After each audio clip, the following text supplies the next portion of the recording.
안녕하십니까. GTS 교육방송입니다.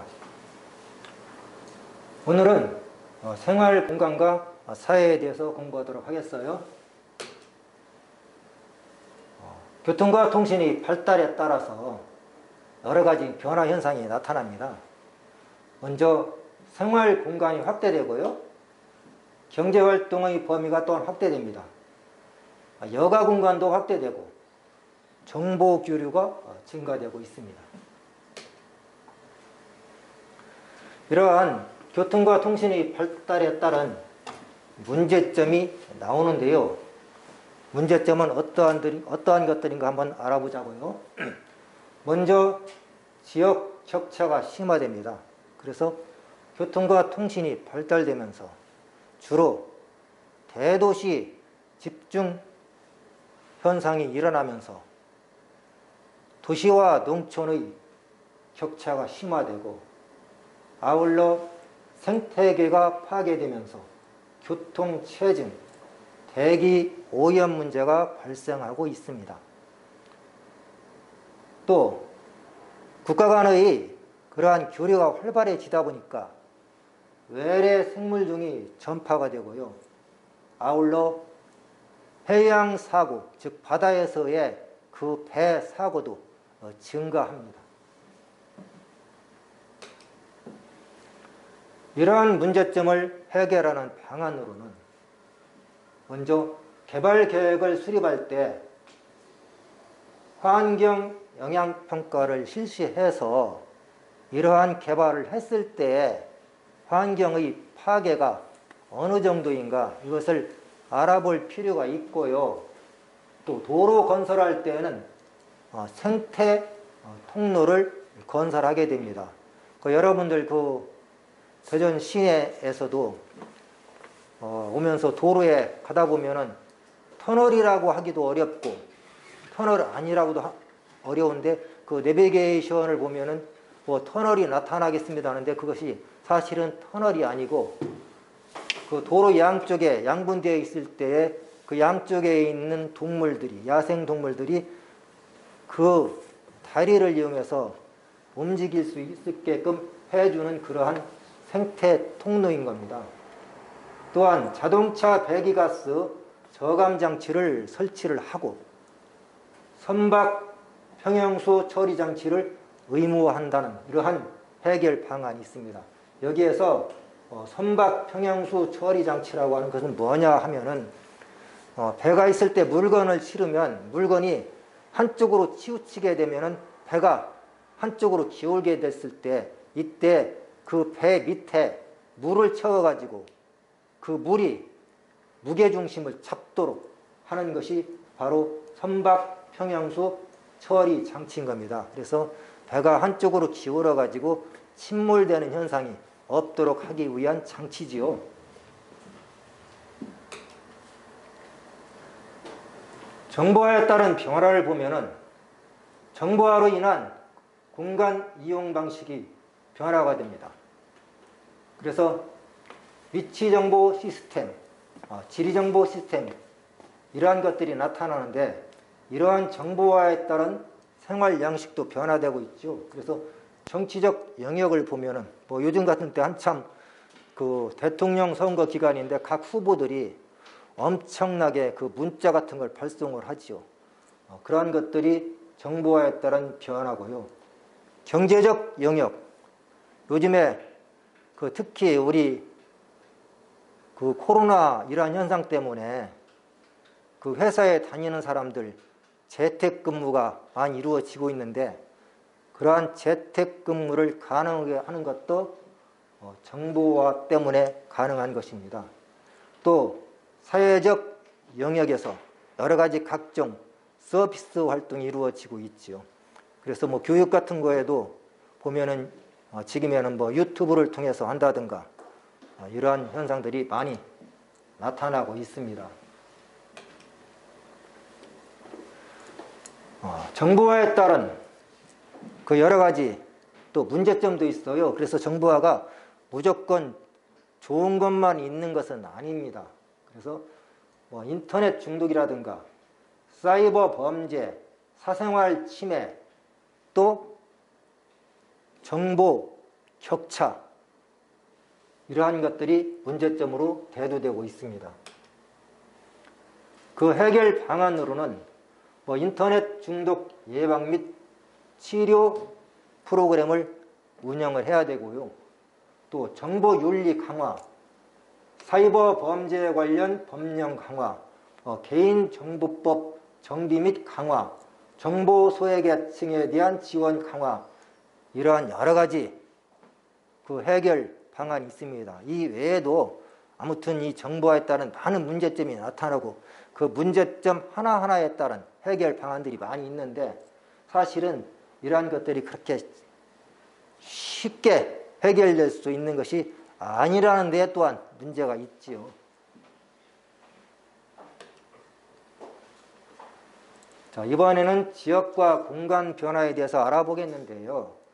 지역이라고 하는 것은 문화적, 사회적 특성이 그 지표상에 다르게 나타나는 그러한 공간을 말하는 거고요. 지역성이라고 하는 것은 자연환경 또는 문화 환경에 따라서 어떤 지역에서 특별하게 나타나는 그러한 특성을 지역성이라고 합니다. 예를 들면 우리나라만 보면은 충청도 지역, 일단 충청도 사람들은 말이 느리다, 이런 얘기를 많이 하지요. 전라도 지역, 조금 남쪽 지역이니까 음식이 조금 짜다, 이렇게 얘기하고, 북부 지역, 날씨가 추우니까 북부 지역의 집들은 창문이 적다, 이러한 특성들이 나타나는 겁니다. 또한 이제 지역을 조사하기 위해서는 여러 가지 방법이 있어요. 실내 조사와 현지 조사, 즉 일단은 그 실내에서 문헌 가지고서, 즉 서류 같은 거 또는 지도, 이러한 것을 가지고 조사를 한 뒤에 직접 현지에 나가서 하는 조사, 현지 조사, 이러한 방법들이 있습니다. 따라서 이러한 공간이 요즘에 와서 변화되고 있는데요. 공간 변화에 따라서 도시 문제도 나타나고 중소도시, 또 촌락지역, 이렇게 문제가 나타나는데, 도시에서는 교통 혼잡이 이루어지고 공해, 이러한 문제가 나타나겠고요. 중소도시는 옆에 있는 대도시에 흡수되어 가지고 여러 가지 문화적인 면, 이러한 것들이 조금 뒤처져 있습니다. 촌락지역은 많은 사람들이 도시로 가기 때문에 노동력 부족 현상이 일어나 가지고 우리나라의 촌락에 가보면 거의 대부분 지금은 노인분들만 남아있는 그러한 촌락들이 많이 있습니다. 또한 요즘에는 도시에서 그 농촌으로 귀농하시는 분들이 있어가지고 또 그러한 분들과 원래부터 촌락에서 살던 분들 사이에 여러 가지 문화적인 그러한 갈등, 이러한 것들도 나타난다고 하고 있습니다. 자, 문제를 한번 살펴보도록 하겠어요. 다음 설명에 해당하는 현대사회의 특징으로 가장 적절한 것은 정신노동과 지식의 가치가 중요하다. 인터넷과 같은, 아주 쉽게 답이 나오죠. 인터넷과 같은, 그러면 답이 정보화가 되겠습니다. 2번 문제. 다음 내용에 해당하는 지리조사 단계는 조사 대상을 찾아가서 직접 촬영한다. 현지인을 찾아간다. 그러면 밖으로 나갔다는 얘기죠. 따라서 야외 조사가 되겠죠. 이러한 것들은 2번, 4번, 1번은 실내에서 할 수 있는 겁니다. 3번, 지역 격차를 해소하기 위한 정책으로 알맞은 것은, 자, 지역의 공간이 넓어지면서 이제 격차가 나타난다고 그랬는데, 지역 간의 격차를 해소하기 위한 좋은 방법, 자, 독과점의 제한, 여성 고용할당제, 장애인 의무 고용제. 이것은 사회적 소수 약자를 위한 정책이고, 독과점 이것은 그 경제 문제로서 그 특히 대기업, 재벌기업의 횡포를 막기 위한 겁니다. 여기서 공공기관 지방 이전, 이러한 것이 지역 격차를 해소하기 위한 것이죠. 뭐 예를 들면 사람들이 이게 좀 쉽지 않아서 그렇지, 우리나라 서울 수도권 문제를 해결하기 위한 가장 좋은 방법은 서울대학교를 서울에서 지방으로 옮기면 그게 가장 좋은 방법이다, 이렇게 주장하는 사람들도 있습니다. 그래서 공공기관의 지방 이전, 우리나라 지금 많이 이루어지고 있습니다. 그래서 대전에도 그 코레일 철도공사, 딱 그 공공공사가 있죠. 공공기관이 대전에 와 있습니다. 요즘에는 이제 뭐 행정수도를 이전한다고 그래가지고 세종시로 정부 부처 대부분이 다 옮겨오기도 했습니다. 4번, 다음 기사에서 알 수 있는 정보사회의 문제점은, 검찰은 범인이 4개월 동안 통신사의 서버에 보관되어 있던 가입자의 이름과 전화번호, 주민등록번호, 휴대폰 기종, 기기 변경 일수 등 고객 정보 약 800만 건 중 3만여 건을 휴대폰 판매 몰래 사용했다고 밝혔다. 그 문제지게 개인정보 유출 문제. 여러분들 혹시 앱이나 뭘 가입할 때 항상 보면은 여러분들의 정보를 몇 년간 다른 데 제공할 수 있습니다 할 때 꼭 정보 제공 동의를 받지요. 그렇게 받아서 서버에 보관되어 있는 것들이 몰래 해킹 당해가지고 나가는 그러한 경우가 있습니다. 요즘에 개인정보 아주 여러분들 특별히 신경을 써야 될 것 같아요. 그래서 누가 휴대폰 번호를 요즘에는 그래서 휴대폰 번호를 일러달라고 해도 잘 안 일러주고, 그전에는 공공기관의 업무 담당자들이 그 옆에다가 이름 딱 쓰는, 요즘에는 이름도 이제 안 하고 성하고 끝자. 그래서 예를 들면 김숙 하고서 가운데는 동그라미, 이런 식으로 정보를 살짝 가리는 그러한 일들이 많이 이제 나타나고 있습니다. 5번, 다음 설명에 해당하는 개념은 인공위성에서 보내는 신호를 수신해 사용자의 현재 위치를 알려주는 시스템이다. 위치 정보 시스템이죠. 가장 대표적인 것이 자동차에 있는 내비게이션입니다.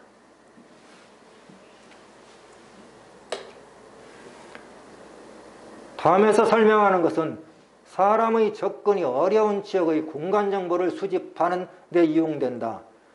정해진 지구 궤도를 돌며 GPS 수신기에 위치 정보를 보내준다. 인공위성이죠. 그래서 요즘에 보면은 우리 북한 지역에 구석진 곳도 인공위성이 가면서 나는 사진을 보지 않았는데 조그마한, 이건 좀 과장된 얘기인 것 같은데, 개미가 기어 다니는 것까지 다 촬영이 가능하다, 이렇게 얘기할 정도로 요즘 통신위성의 또는 다른 여러 가지 위성이 발달되어 있습니다.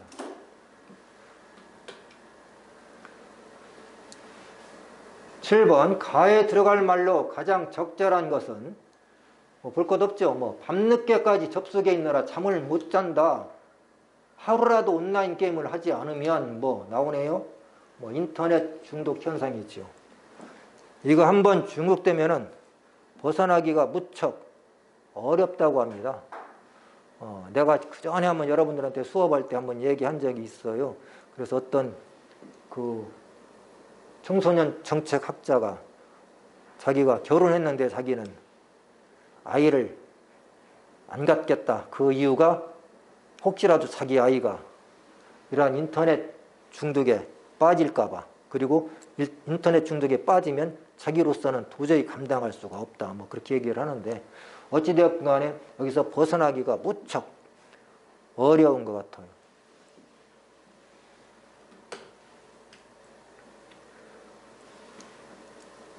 마지막 문제입니다. 정보화 사회에 대한 특징으로 옳지 않은 것은 전자상거래가 확산되었다. 그렇죠. 시공간의 제약이 약화되었습니다. 그래서 정보화 사회에서는 시간과 공간이 제약이 거의 없어졌어요. 우리나라에서 유럽과 언제든지 지금 현재 실시간으로 통화할 수 있습니다. 그것도 얼굴을 보면서.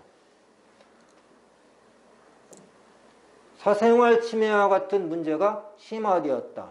맞죠? 이게 문제점입니다. 사이버 공간 등을 포함하여 의사소통 공간이 확대되었다. 맞습니다. 답은 그래서 2번이 되겠어요. 자, 수고했어요. 오늘은 여기까지 하도록 하겠습니다.